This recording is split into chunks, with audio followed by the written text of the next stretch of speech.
పరిశోధనను సాధారణ పోలీసుల నుండి వేరే చేయాలని రాష్ట్రీయ ప్రజా కాంగ్రెస్ వ్యవస్థాపక అధ్యక్షులు మేడా శ్రీనివాస్ కేంద్ర రాష్ట్ర ప్రభుత్వాలను కోరారు. నిఘా వ్యవస్థలు నేర సమాచారాన్ని సేకరించడంలో నైపుణ్యతను కోల్పోతున్నారని, సమాజంలో మత్తు పదార్థాలు, నకిలీ సరుకుల ముఠాల అక్రమాల ప్రదాలను గుర్తించడంలో పూర్తిగా విఫలమవుతున్నారని అన్నారు. నిఘా విభాగాల్లో పనిచేస్తున్న కొంతమంది దిగువ స్థాయి వారికి సరైన అక్షర విజ్ఞానంతో పాటుగా అందుబాటులో ఉన్నటువంటి సాంకేతిక పరిజ్ఞానాన్ని సైతం ఉపయోగించుకోవటం చేత కావటం లేదు. స్థానిక సమాచారాన్ని లౌక్యంగా స్నేహభావంతో రాబట్టేందుకునే వద్ద కూడా అహంతో విలువైన సమాచారాన్ని సేకరించలేకపోతున్నారని తెలిపారు. ఈరోజు ప్రధానంగా సమాజంలో ఎటు చూసినా నేర వ్యవస్థ రోజు రోజుకి పెరిగిపోతుంది. నేర వ్యవస్థకి ఒక పోలీసు విభాగమే కాదు, నిఘా వ్యవస్థలు పనిచేస్తుంటాయి.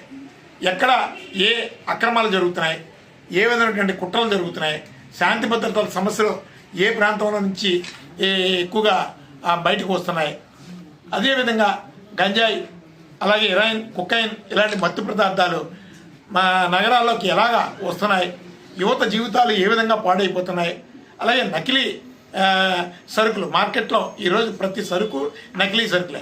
ఇవన్నిటి మీద నిఘా వ్యవస్థలో పనిచేయాలి. ఎప్పటికప్పుడు సరైనటువంటి రిపోర్టులని ప్రభుత్వానికి, ఆ కన్సైన్డ్ అథారిటీస్కి పంపించాలి. వీటి మీద అసలు అవగాహన లేదు. ఏ అధికారి నిఘా వ్యవస్థలు ఉన్నాయి, ఏటా ఆ వ్యవస్థల్ని బలోపేతం చేయడానికి, నడిపించడానికి కోట్లాది రూపాయలు ప్రభుత్వ ధనం విచ్చలవిడిగా ఖర్చు చేస్తున్నారు. ఇప్పుడు ఏసీబీ శాఖ ఉందంటే ఏటా 100 కోట్ల రూపాయలు ఖర్చు అవుతుంది. ఏసీబీ శాఖ ఉన్నది ఎందుకు? ఫర్ ఎగ్జాంపుల్ రాజమండ్రి తీసుకుందాం. రిజిస్టర్ ఆఫీస్కి ఆనుకొని లంచం అడిగితే మాకు ఫోన్ చేయండి అని పెద్ద అక్షరాలతో ఫోన్ చేస్తారు. ఆ కార్యాలయంలో లంచం ఇవ్వకుండా పని జరుగుతుందా? తాలూకా ఆఫీసులో అవుతుందా? ఏ ప్రభుత్వ కార్యాలయంలోనైనా సరే లంచం ఇవ్వకుండా ఒక్క పని జరుగుతుందా? ఇవి ఏసీబీ వాళ్ళకి తెలీదా? అక్కడ మాత్రం బోట్లు ఎందుకు చూసి ప్రజలు పబ్లిక్ చూసి నవ్వుకుంటున్నారు. ఈ బోట్లు ఎందుకు ఉంటాయో తెలియదు, డబ్బులు ఇవ్వకుండా పనులు జరుగుతలేదు అని హేళన చేస్తున్నారు. అందుకని ప్రక్షాళన జరగాలి. ఎప్పుడో బ్రిటిష్ కాలం ఉన్నట్టు చట్టాలు, బ్రిటిష్ కాలం ఉన్నటువంటి విధి విధానాలని ఈరోజు ప్రభుత్వాలు ముందుకు నడిపించడం కాదు.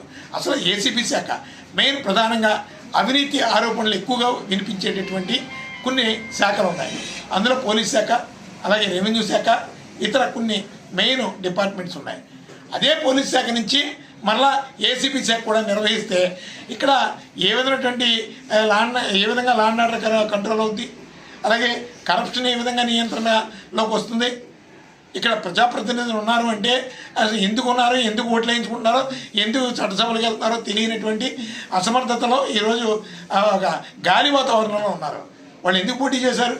ఎందుకు రాజమండ్రికి ఎమ్మెల్యే లేదు, కాకినాడకి ఎమ్మెల్యే, అమరావతికి ఎమ్మెల్యే, ఈ రాష్ట్రంలో ప్రాతినిధ్యం వహిస్తున్నటువంటి ఎమ్మెల్యేల పనితీరు ఏంటి? అసలు వాళ్ళు ఎందుకు పబ్లిక్ ల్యాబొరేటరీస్ ఓపెన్ చేయడానికి, లేదంటే సెలూన్ షాపులు ఓపెన్ చేయడానికి, మాల్స్ ఓపెన్ చేయడానికి, ఎవరన్నా సెలబ్రిటీస్ హీరోయిన్స్ వస్తుంటే వాళ్ళ పక్కన కూర్చొని సురకానందం పొందడానికి ఈరోజు అసెంబ్లీకి వెళుతున్నటువంటి ఎమ్మెల్యేలు కావచ్చు, పార్లమెంట్ మెంబర్లు కావచ్చు, ఇంకా ఆ స్థాయికి దిగజారిపోయారు. అసలు నా నియోజకవర్గంలో శాంతి భద్రతల సమస్యల మీద నాకు అవగాహన ఏంటి, ప్రభుత్వానికి నేను ఏమాత్రం సహకరించగలుగుతున్నాను, అలాగే ఎప్పటికప్పుడు మానిటరింగ్ చేయగలుగుతున్నాను, అసెంబ్లీలో దాని మీద నేను మాట్లాడగలుగుతున్నాను అని ఈ రాష్ట్రంలో ఉన్నటువంటి ఏ ఒక్క ఎమ్మెల్యేకైనా సరే గుడ్డల మీద చేసి చెప్పమనండి. ఈరోజు అక్రమ కేసులు వస్తున్నాయని చెప్పుకోవడం కాదు. ఎమ్మెల్యే అనే వ్యక్తి సక్రమంగా పనిచేస్తే అక్రమ కేసులు ఎందుకు పెడతారు? అలాగే శాంతి భద్రతల సమస్యలు సజావుగా ఉంటాయి. అలాగే యువత 12 ఏళ్ళకి 15 ఏళ్ళకి గంజాయి మత్తుకు అలవాటు పడుతున్నారు. అసలు గంజాయి ఎలా వస్తుంది? ఇక్కడ విక్రయాలు ప్రతి ఏటా పెరిగిపోతున్నాయి. ఇంత ఘోరమైనటువంటి పరిస్థితుల్లో ఈ సొసైటీ ఉంది.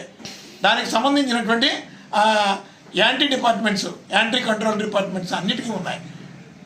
ప్రతిదానికి నార్కోటిక్స్కి సంబంధించినటువంటి ఒక టీంని వేస్తారు, అలాగే షీ టీమ్స్ని వేస్తారు, అలాగే కరప్షన్ మీద వేస్తారు, అలాగే ఎన్నిటి మీద వేస్తారు. ఏది కంట్రోల్ అవుతలేదు, అంతా కట్టుబడి మీదే నడుస్తుంది. అందుకని ఇక్కడ ఐఏఎస్లు వచ్చినా, ఐపీఎస్లు వచ్చినా వాళ్ళని డ్యూటీస్ చేయనిస్తలేదు. వాళ్ళకందరికీ రాజకీయ ఒత్తిళ్ళు, వాళ్ళకి ఒక ప్రత్యేకమైనటువంటి అటానమీ ఉండాలి. ఒక చిత్తశుద్ధితో పనిచేయించగలిగేటటువంటి ఒక వాతావరణం క్రియేట్ చేయాలి. ఇవేమీ కూడా ప్రభుత్వాలు దీనికి సహకరిస్తలేదు. వాళ్ళ రాజకీయ ఆధిపత్యాన్ని, ఆ రాజకీయ కుట్రలను అమలు చేసుకోవడం కోసం, ఏదో ఎన్నికల్లో గెలవడం కోసం తప్ప వాళ్ళ యొక్క రాజకీయ పొలిటికల్ అడ్మినిస్ట్రేషన్ అనేది దేనికి పనికి రావడం లేదు. అందుకని అసెంబ్లీస్ని, అలాగే పార్లమెంట్ని, అలాగే లా అండ్ ఆర్డర్ని, అలాగే రాజకీయ నిర్మాణాన్ని, ఇవన్నిటిని సంస్కరించుకోలేదు ఆలోచన ఈరోజు ఎంతైనా ఉంది. అందుకని ఇప్పుడు ఉన్నటువంటి తెలుగుదేశం పార్టీ కావచ్చు, వైఎస్ఆర్ కాంగ్రెస్ పార్టీ కావచ్చు, ఇక ఏ రాజకీయ పార్టీకి అయినా సరే అన్ని బలహీనతలతోని, అలాగే అనేక వ్యసనాలతోని, అనేక రాజకీయ ఆధిపత్యంతో, అలాగే డబ్బు సంపాదించాలనే యావతోని వాళ్ళ రాజకీయాలను ముందుకు నడిపిస్తున్నారు.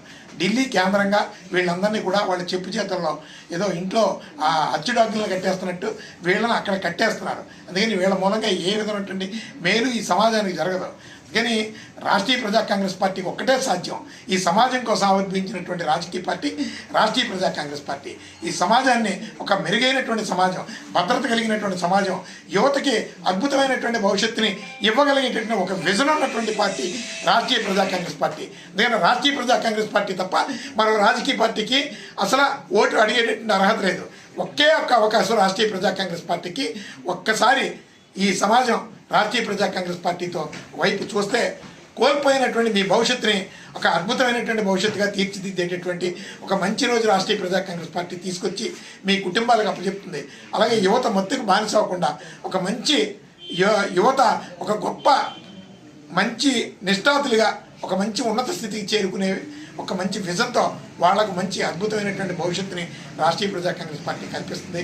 అలాగే అవినీతి నియంత్రణ జరగాలన్నా, శాంతి భద్రతల సమస్యలు సక్రమంగా ఉండాలన్నా రాష్ట్రీయ ప్రజా కాంగ్రెస్ పార్టీతోనే సాధ్యమని, అలాగే రాష్ట్రీయ ప్రజా కాంగ్రెస్ పార్టీ ఈరోజు ప్రధానంగా నిఘా వ్యవస్థల పనితీరుని మెరుగుపరచమని, అలాగే అవినీతి నిరోధక శాఖనే ఒక పోలీసు విభాగానికి సంబంధం లేకుండా ఒక ప్రత్యేకమైనటువంటి శాఖ నియమించి అవినీతిని పూర్తిగా నియంత్రించడంలో భాగస్వాములు కావాలని, అలాగే ఇప్పుడున్నటువంటి లా అండ్ ఆర్డర్ని, అలాగే ఈ కరప్షన్స్ మీద ఒక లేటెస్ట్ విధి విధానాల మీద ఒక ప్రక్షాళన చేసేటటువంటి విధానంగా, అలాగే గ్రామ కమిటీలను కూడా వేసుకొని గ్రామ కమిటీల ద్వారా కూడా యువతని ఒక కమిట్మెంట్తో ఈ రాష్ట్రాభిమానం, దేశాభిమానం పుట్టే విధంగా వాళ్ళని ప్రోత్సహించే విధంగా ప్రభుత్వాలు కోఆపరేట్ చేయాలని చెప్పి ఈరోజు రాష్ట్రీయ ప్రజా కాంగ్రెస్ పార్టీని తెలియజేస్తున్నాం.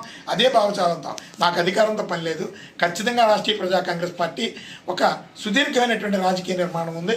మేము పోరాడుతూనే ఉంటాం, ఈ సమాజం కోసం జీవిస్తూనే ఉంటాం. ఈ సమాజాన్ని ఒక బెటర్ సొసైటీగా తీసుకెళ్లేటటువంటి ఏకైక రాజకీయ పార్టీ రాష్ట్రీయ ప్రజా కాంగ్రెస్ పార్టీ అని ఈ సందర్భంగా తెలియజేస్తూ సెలవు తీసుకుంటున్నాం.